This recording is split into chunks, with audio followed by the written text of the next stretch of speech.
Hello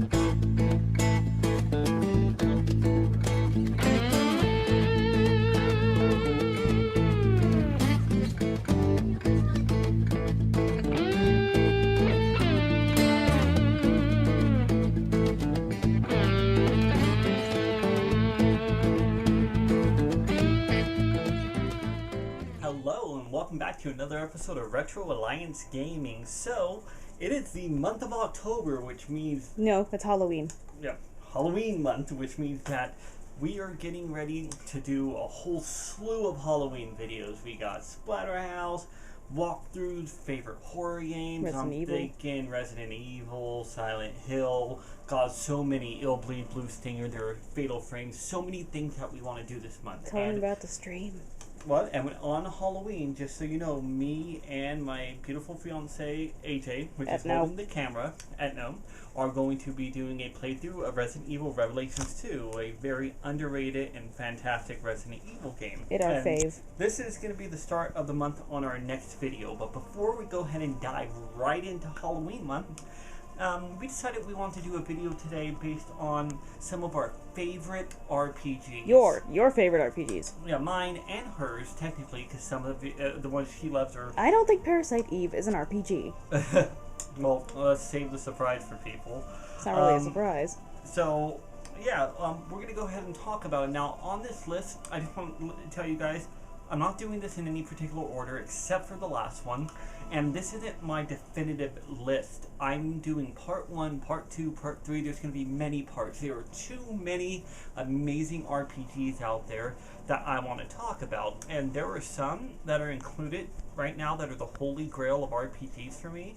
And there are some holy grails that I am not even going to be mentioning today. And that's because I'm saving it for a part 2 and 3. I feel like if I put too many holy grails together, the world might implode from how awesome these freaking games are. So, the first game that I'm going to talk about is a game that's made by Squaresoft. It's a little bit controversial of whether people want to call it an RPG or they want to call it a horror game. When the truth of the matter is, Square Enix is very well known for doing RPGs, Final Fantasy, and at one point they decided they wanted to make a horror game. But within this horror game, they decided to do a lot of RPG elements, and even though it's not a full-blown one, I feel it is a perfect mix between the two, and it needs to be mentioned. So let's go ahead and get started on the list right now. The first game that I would like to mention is one called Parasite Eve. Now, you're going to notice I'm holding Parasite Eve 2. This is because I only, sadly, with my huge collection, only own the second one physically. The first one is digital, but I am referring to the first one. The second one, they went with more traditional Resident Evil style horror. Still a fantastic game, and in ways, it triumphs over the first one, but I personally feel the first is one of the best ever. Now, let me go into talking about a little bit of history. Again, Squaresoft, Square Enix, changed over the years. You guys know they're famous for Final Fantasy, Dragon Quest, so many beautiful RPGs. And they set out to make a horror game. But of course, being Square Enix, they wanted to make a horror/RPG. Don't think it's an RPG. And she doesn't. People disagree. It's 50-50. But I'm going to put this on the list because it's one of these games that I think is a perfect mix between the two. Again, Parasite Eve. Now, to go into the story of Parasite Eve, or at least I don't want to do spoilers or give too much away, but I really want to talk about this game. This game is amazing because while most games and RPGs are normally set in a fantasy world, which I love, Dragon Quest, Final Fantasy, you name it, they're all fantasy worlds.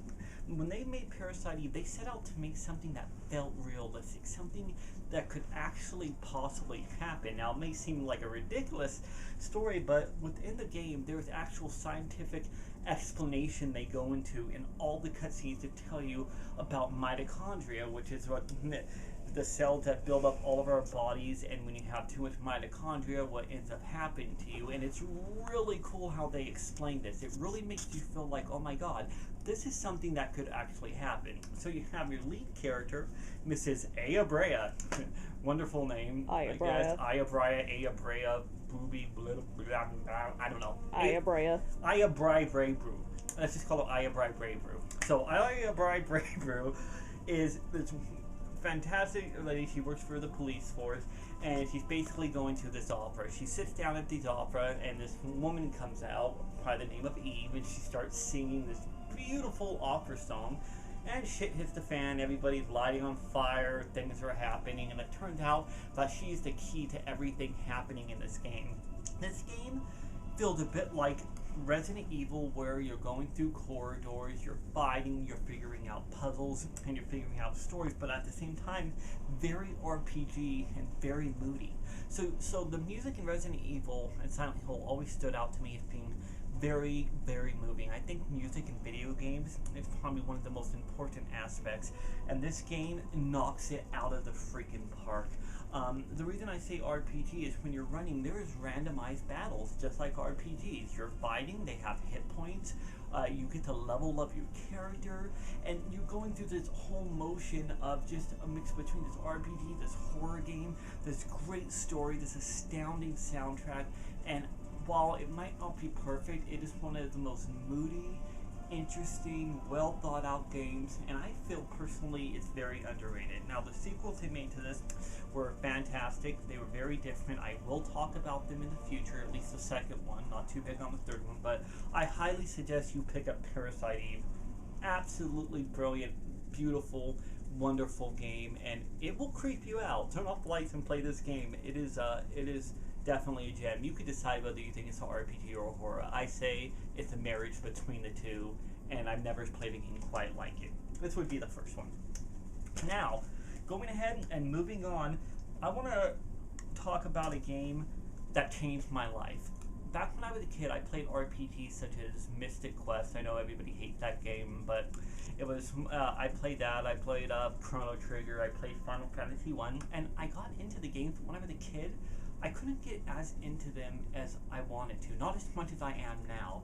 And what happened is I wasn't as into RPGs as I wanted to be, but I enjoyed them. And one day I went to a electronics boutique and I saw Final Fantasy VIII, and I looked at it, and on the back it showed these beautiful cutscenes, and it looked beautiful. It looked like something I just wanted to dive into. So me and my brother Derek picked up this game, and we put it in. Now, this game was the follow-up to... Ooh, nice job. Follow-up to Final Fantasy VII, and some people were disappointed. Some people think it's the best game ever. I'm one of the people who think it is one of the best Final Fantasy games, although I love them all in different reasons. 9 is also one of my favorites. Final Fantasy VII is a beautiful, wonderful game, but people make it like it's the be-all, end-all, like there's nothing that could be as good as it, and I have to disagree with that. It's a great game, but this game, my god, the CGI cutscenes in this game were some of the most beautiful I've ever seen. You start off as your main character Skull, and you're going to a college, and you're trying to join Seed, and you're basically doing these training missions, and you end up running across all these wonderful characters. This game is about friendship, it's about love, it's about betrayal. There are so many independent stories within it, and then the overall story is so powerful.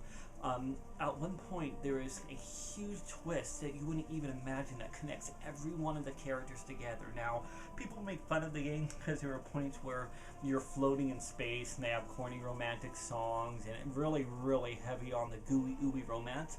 I love romance. I think this game had an amazing battle system. It had amazing mini games, the mini pocket station for your chocobos. It really moved the series forward, and to me, this is what started my love affair for RPGs. After I got done playing this, I could not get enough of them. I got Final Fantasy 9, 10, 10-2, the 13 series, everything I could, and I was addicted to 3D RPGs, and eventually I got addicted to the 2D RPGs, which Lunar is what did that for me, but that's another story altogether. You may hear a lot of things about this game. People say, no, it's corny, oh, it's not nearly as good, oh, it's ridiculous, so forth and so on. Play it for yourself and you decide. I think this is one of the most well thought out, beautiful, mildly confusing, but very eccentric stories ever. The lead character is a bit emo, but he opens up during this game. And by the time we were done, I was laughing, we were crying. Me and my brother stayed up for probably 20 hours straight one time, just grinding and trying to get through, not getting any sleep, even to go to school. If you are a Final Fantasy fan, I highly suggest you don't listen to what people say. a lot of people love this. Try this game out. It is amazing. It is beautiful. Just like 7, just like 9, and just like 10. Personally, every time everyone's like, oh, I like Final Fantasy 8, I like Final Fantasy 9, and someone's like, Final Fantasy 7's better. I'm like, were you just born unnecessary, or is that a conscious decision? Why even bother mentioning it? It's so annoying. Yes, Final Fantasy 7 is good, but there are so many others.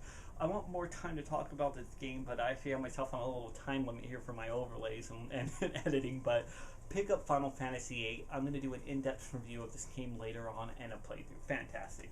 Let's go ahead and move on to the next one now. Here is a series that I always wanted to play. When I was a kid, I played Phantasy Star 2, this one right here.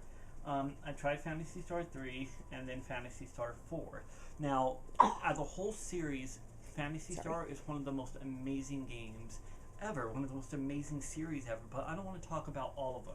Now, I'm going to be talking about Phantasy Star 1 on the Sega Master System.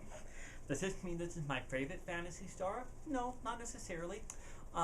It just is the one I want to talk about right now. I will be doing a retrospective of the entire series, and to be honest, I think 4 is probably the best one ever made, and one of the best classic RPGs ever made, but let's talk about this for a second.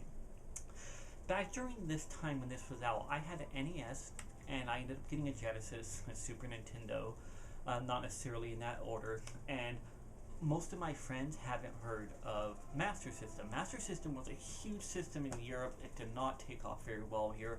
Most people didn't know what it was. Most people didn't know what a TurboGrafx was.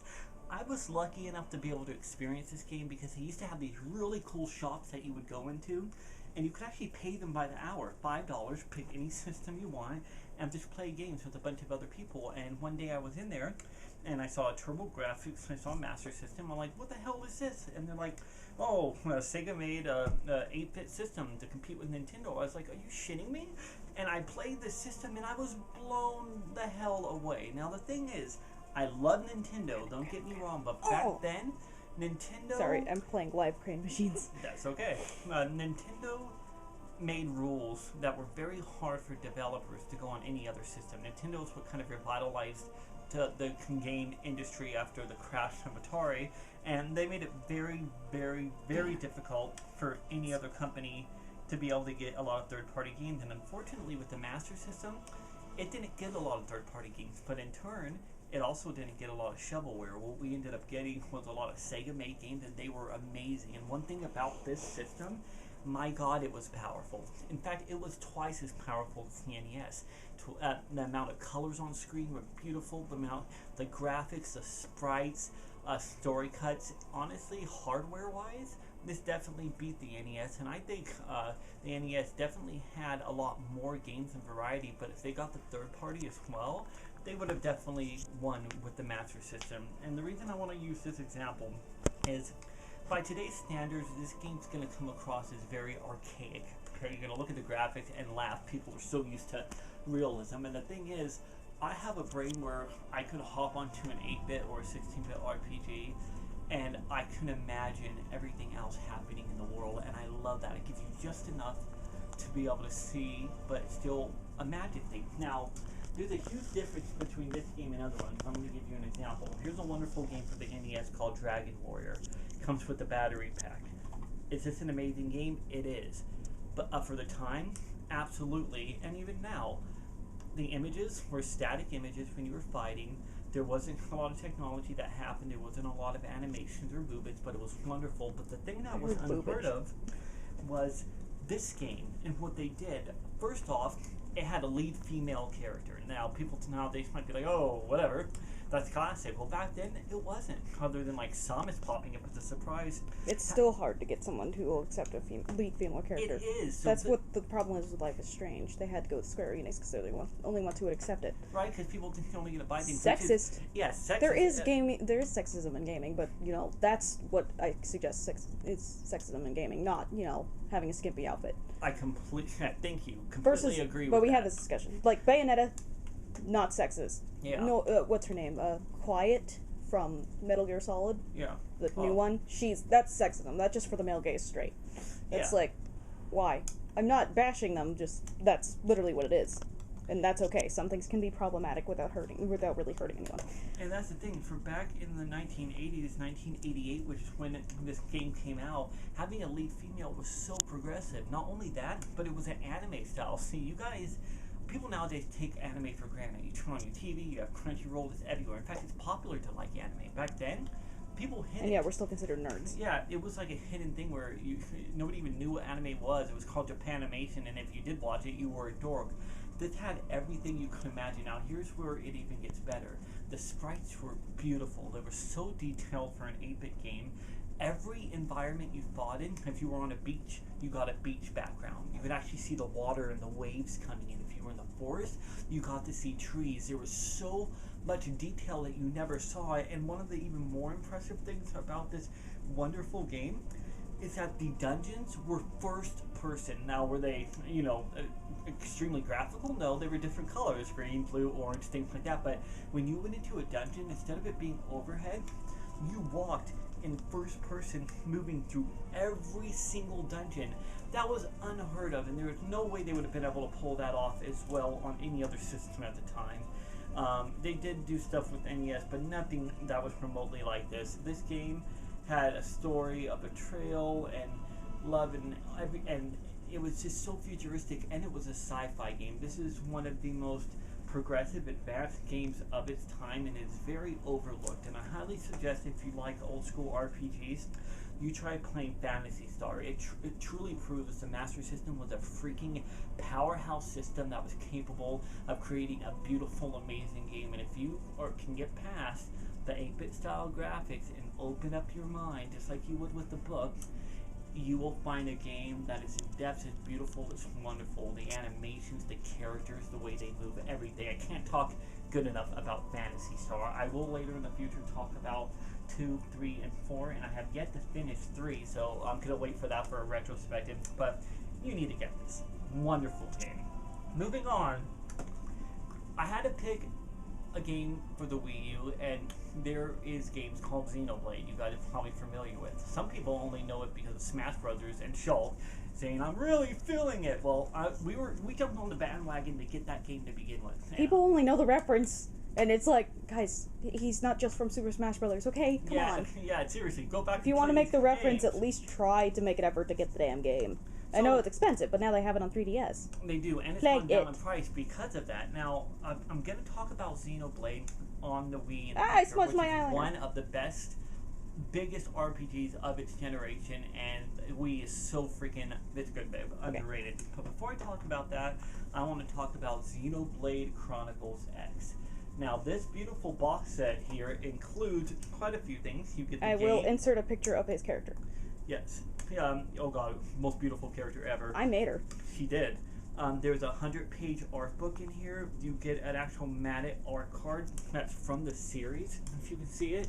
And it even comes with a USB that has some soundtrack on. Unfortunately, you can't, clear the music off or add anything to it. Which is sad, because I really needed a USB. Yes, it would have been nice, but this game, Monolith Soft worked forever on it. The thing is, if you look at the first Xenoblade, Monolith Soft pushed the Wii to its limits. There is no slowdown. The world is gigantic. The graphics are beautiful, very intense. They did the same thing with the Wii U. This game, believe it or not, you can put Fallout 4, you can put Dragon Age, Inquisition, and you can even put The Witcher, and it still wouldn't be the size of this game. Now, there is more to do within those other games, but the world is absolutely gigantic. It's HD, it's beautiful, and I can't begin to explain this game. You basically start off as Earth is destroyed and these aliens are attacking you, and you end up landing on this random planet, and while you're there, you crash in the ship, which is basically has New LA, which is what's keeping everybody surviving.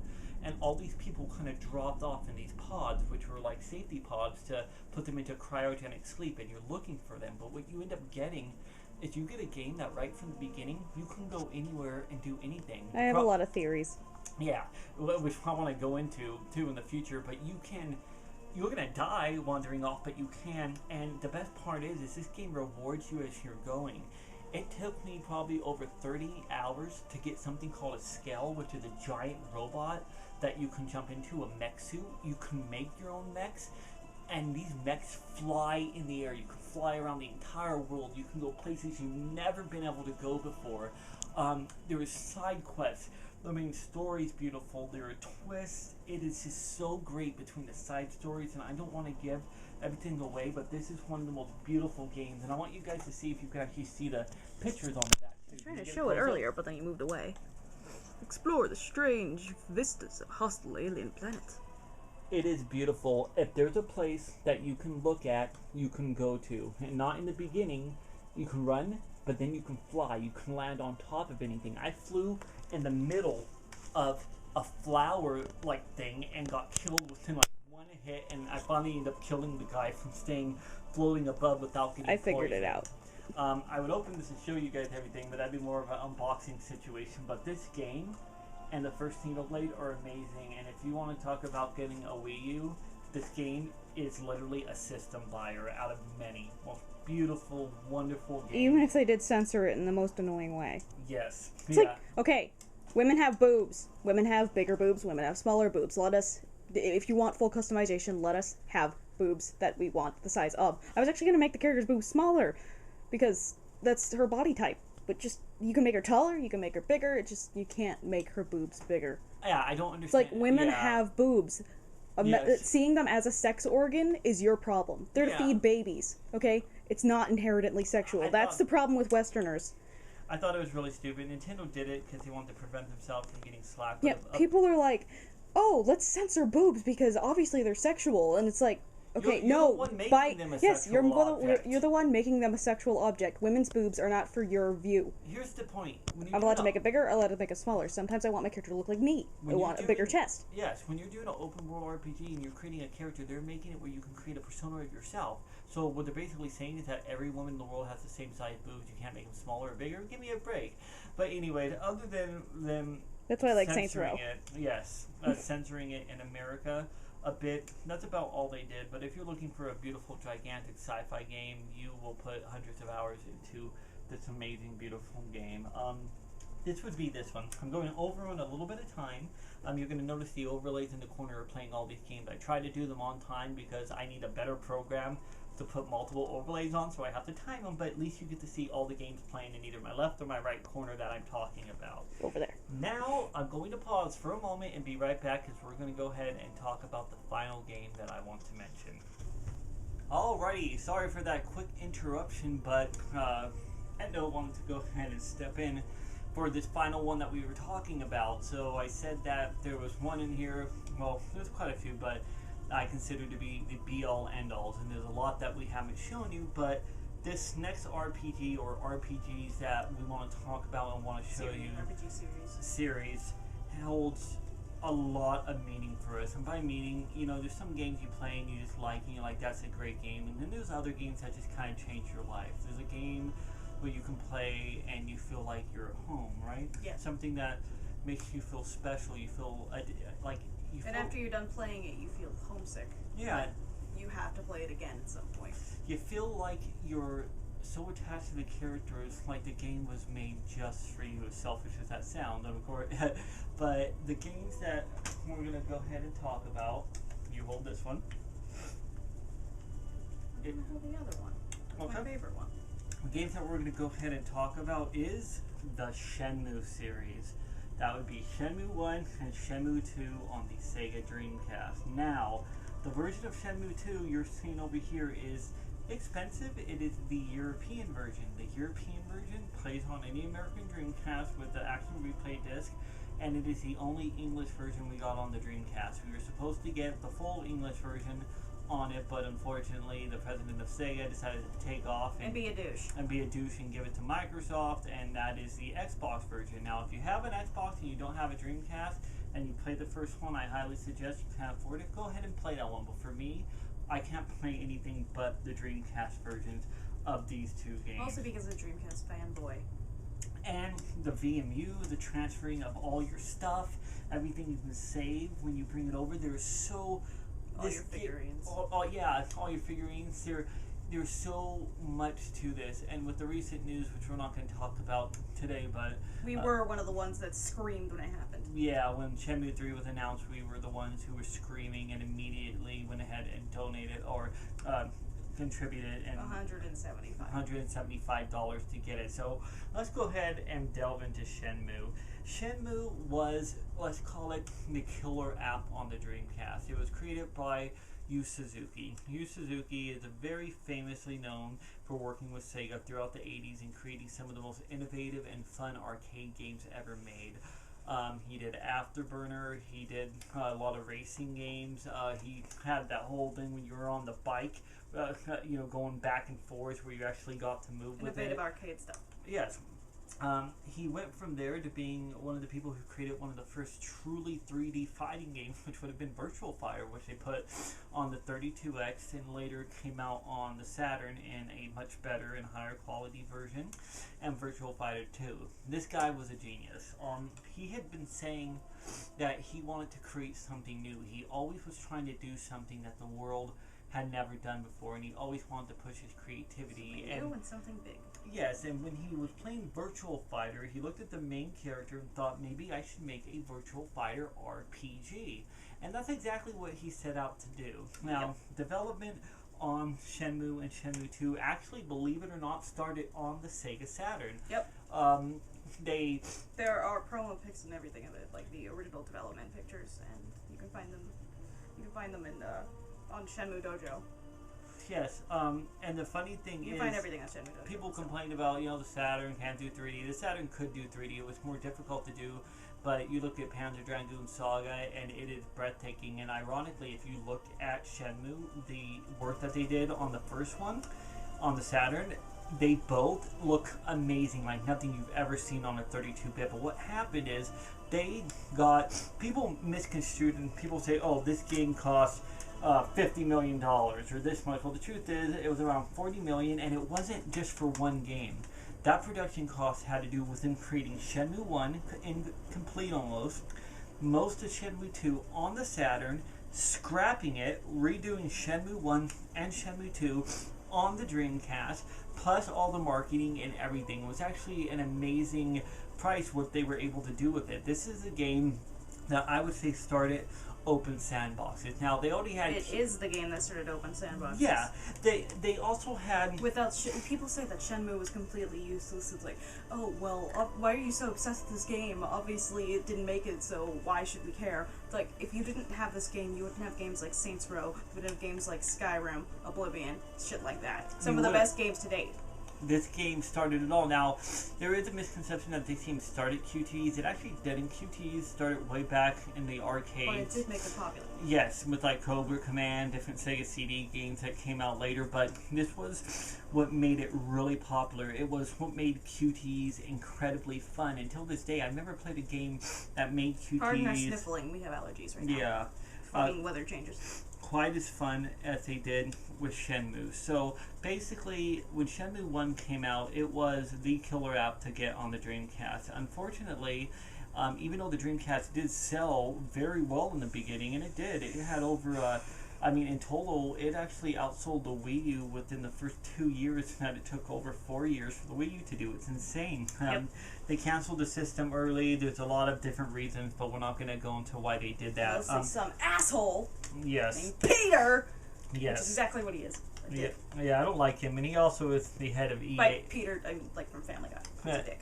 Yes, and he's also the now the president at the time, not the one that created the Dreamcast, but the one that came in at the end. Mm-hmm. He now runs EA. He was also the one that made a... Gee, what happened to EA? Yeah, they went to shit. And he also took a lot of games that were supposed to be best IP. on the Dreamcast and moved them over, like Toe Jam and Earl, Panzer Dragoon Order, a lot of things. But anyways... So a lot of your favorite Xbox games? Because of him. Yes. They were originally supposed to be on the Dreamcast. Toe Jam and Earl 3, Shenmue 2, Jet Grand Radio Future. Yeah, there were a ton. But going back into talking about Shenmue, when people play this game, they didn't even know what to take of it. The thing about this game is they called it F-Free, which is, I believe that stands for, I gotta remember, what's free, fully interactive. Fully realistic interactive entertainment. Yeah, something. I try to remember. You guys will probably correct us, but basically with this game, you weren't just playing a game, you were playing a world. You were this character. You were Ryo Hazuki. The game starts out... I could be Ryo Hazuki. You'll see. The game starts out where you're running... I don't want to give everything away, but you're basically running home. Something dramatic's going on. It's snowing. And your father is being killed by... attacked by a guy named Landy. And then he gets killed. And the game starts out as a revenge story. But within this revenge story, you have this huge open world. You can run around. You can do anything. You can go into any shops. You can talk to anybody. I literally spent the first hour of the game going into the house, opening up drawers, finding everything. Things you didn't even need. The items you did need. Different scrolls that learn new kung fu abilities. Finding a Sega Saturn. Finding a Sega Saturn, which you could actually play Yu Suzuki games in a digital arcade within the game, and then you can win those games on a raffle and play them at your house in-game on a Saturn. They added things like... So technically mini games. Yeah. And other real games from real life. You actually get the full game too, and afterwards on the end of Shenmue 2 you can actually play these games all the way through. This game did something that no other game has ever done. Like I said, you had a huge open world, you had amazing graphics, a super high frame rate, a super beautiful story, one of the best soundtracks I've ever seen in any video game.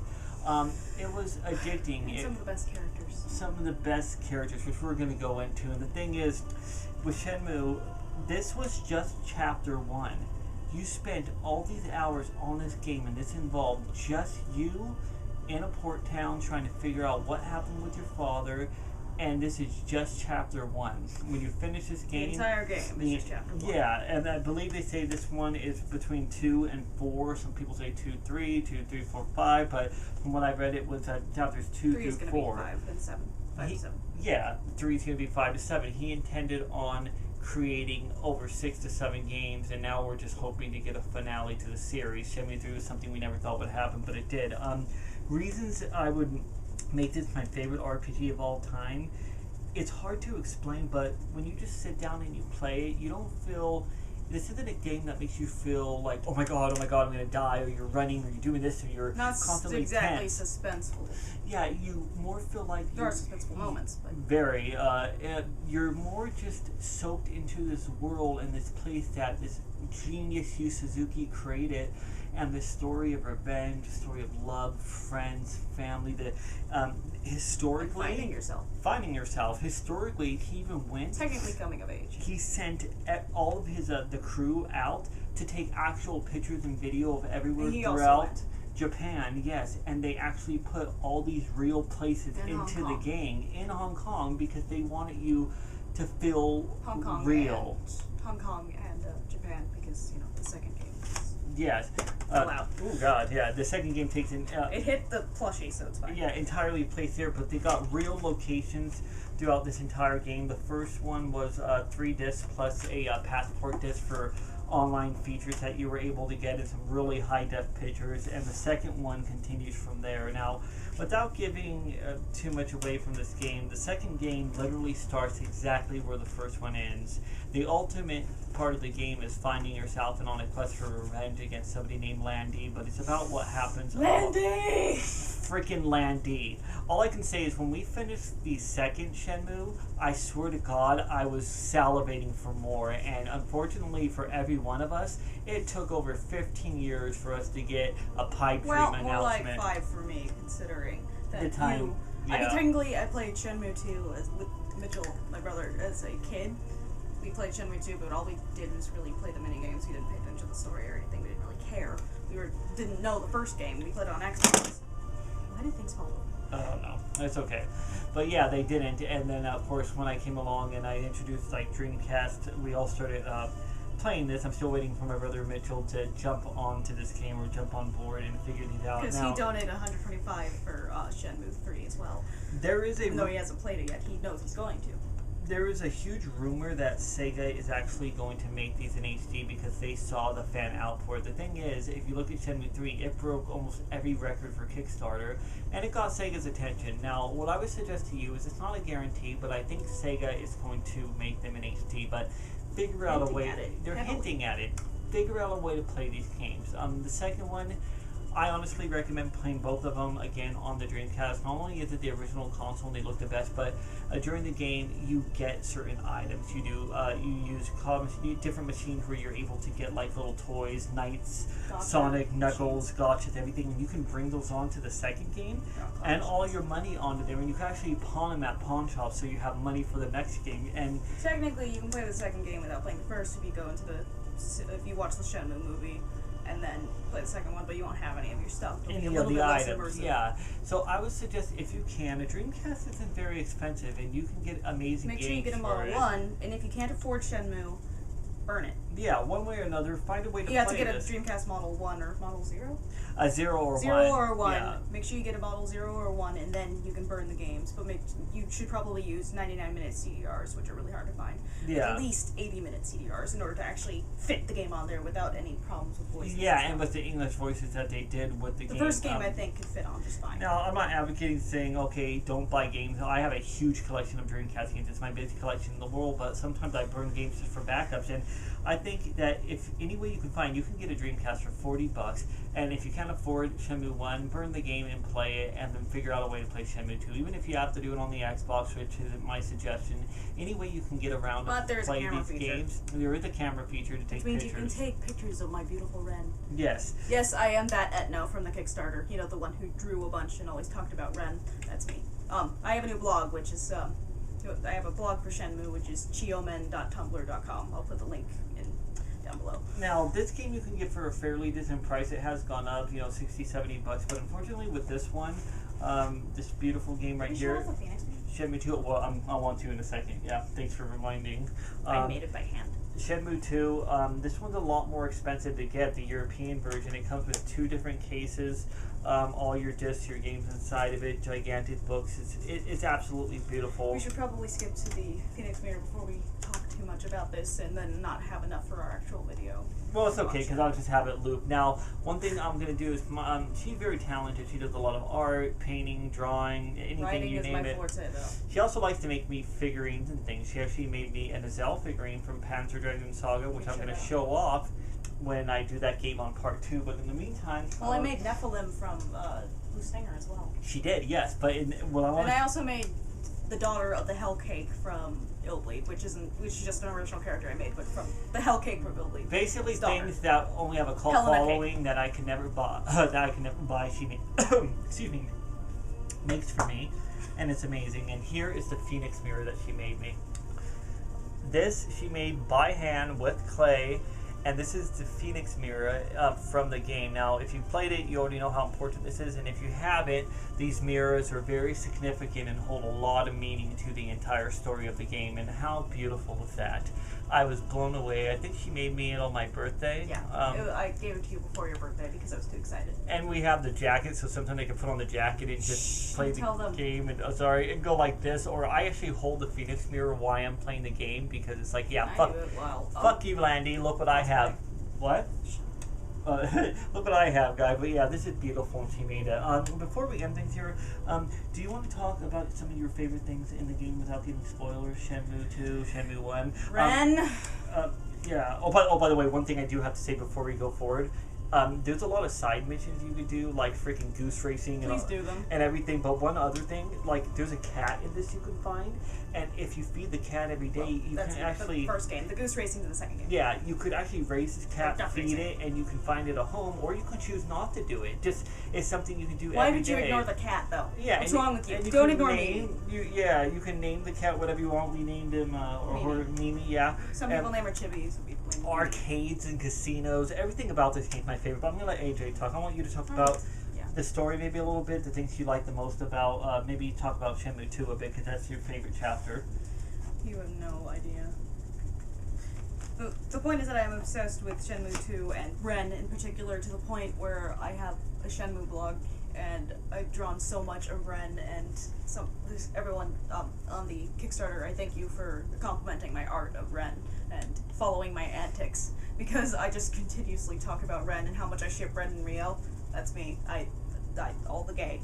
Yes, yes. Yeah. I'm pansexual myself, so it's not like I'm being weird. But I just Ren and Rio are my favorite pairing. For people Just, who like, haven't can't even- played Shenmue, do you want to explain, just without spoilers, the dynamic of Ren, what he's about? Ren isn't in the first game. He doesn't pop until the second one, but maybe you Ren can... is a very tsundere thief, gangster type guy who, kind of, at first he's, like, fucking with, screwing with, Rio for a while because he's, Rio needs his help to, He's part of a gang, too. Ren of Heavens. Rio needs his help in order to progress further in the story, and Ren just keeps messing with him and giving him the runaround, and then trying to kill him at one point, or trying to injure him at least. Yeah, And you have it. I remember there's this huge chase scene where they're chasing you and you're tripping over his things. these little gangster pals stole his backpack. It was Wong and the others that stole Rio's backpack, and he's trying to get that back, and then Ren and Rio get stuck together, and they have to work together in order to get out, and they're just like, they hate each other so much, and then slowly they build this weird kind of courtship, friendship kind of thing. I see it as kind of a romantic hate-love relationship thing, but Come on! they Hurry up. build this really, Ren is really tsundere, so he's like, I'm not friends with you or anything, I'm just here for the money. Yeah, he And always then he makes does shit things up. that totally proves that he's either in love with him or very close friends with him. So I'm just like, Did there also I don't want to be miscorrecting here, but this game... my memory's not working right This now. game's very progressive because in Japan they're very progressive, but Oh, is there a transgender character Yes, too? that's Yuan and what's his name? Yuan and this big giant oaf. I can't remember his name right now. Normally I'm the one remembering names. Yeah, Is there a book in here? There is some. There's 2 books, and each one of them you can try. No, you gotta go to the back. Watch out for the disc, though. I know. It's a flop. These European cases like to break very easily. See if we can find the name of the character.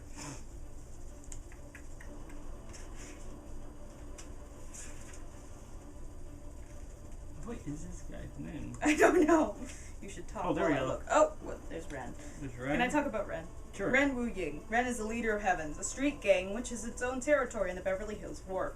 He is charismatic, and both his words and actions lead the way. Ren doesn't trust anyone and is obsessed with money. He's also quick-witted and good at gambling. I imagine them playing Lucky Hit, and Ren just keeps losing, and Rio's like, see, I told you would, and then Ren just like, shut up! Give me my money back. I think they only showed the main characters in here. Yeah. that's Anyways, unfortunate. okay, so she had basically a transgender character who is Yuan is the girlfriend. of this giant, mean, angry oaf that In chases you. America, it's transgender, technically. But Yeah. in, I got it. it's, in Japan where he's No, it's okay. just a cross-dresser. Yeah, but yeah, it's progressive. Well, it's technically in entertaining. America, it's just a flat-chested woman. But I like to think that she's transgender. Because I keep saying it's she because I played the Japanese version and the American version, so I don't know which. The thing that I really love. Which one's official? You Suzuki, tell me, This is so I don't misgender them. Without the video going on too long, the thing that I really love is when you play the first chapter, it's amazing and you feel like you're at home. But when you get to the second game, it opens up and it is twice or maybe 3 times as big. So many areas, so beautiful. Everything about it is perfect, and the story just unfolds. You get to meet some of the best characters you'll ever meet. Ren. And it ends up becoming very mystical almost at the end. Like there's a certain magic happening. And Also, comment below if you want the fan fiction that I have for Ren and Rio. Yeah. It's obviously shippy. I ship them romantically. So if you do too, because I can't find very many people that do, please feel free to ask for the fic because it's on fanfiction.net. yeah, so in this video, I know we haven't really... It's going to be my last fanfiction because I'm moving on to my novels. So We haven't necessarily talked too in detail about story, but that's because we don't want to give anything away. But basically, we have played these games multitudes of times, and we're going to play through them again before the third one comes out. And I know the third one's going to even be bigger and better and moving more forward. But I have to say that at first when you play it, it might take you a sec to soak everything up. But I would honestly say... just get used to the fact that you're just kind of living Rio's life for a bit. Yes. And then just like, okay, this is a different life. It's a kind of normal life, and then it's not. If you want to play a game that is truly just... It is one of the best, most beautiful RPGs I've ever played, and in my opinion, this is right up there in my top 3 games of favorite games I've ever played, and I will save the other ones for later. But yeah, give the game a chance. It's not a typical story. The main story may be about revenge, but where it's the meat of the game is the characters, the way they interact, the way you play, everything you can do in it, and it really feels... And Ren's snarkiness. And it really feels The like a Big game Dipper.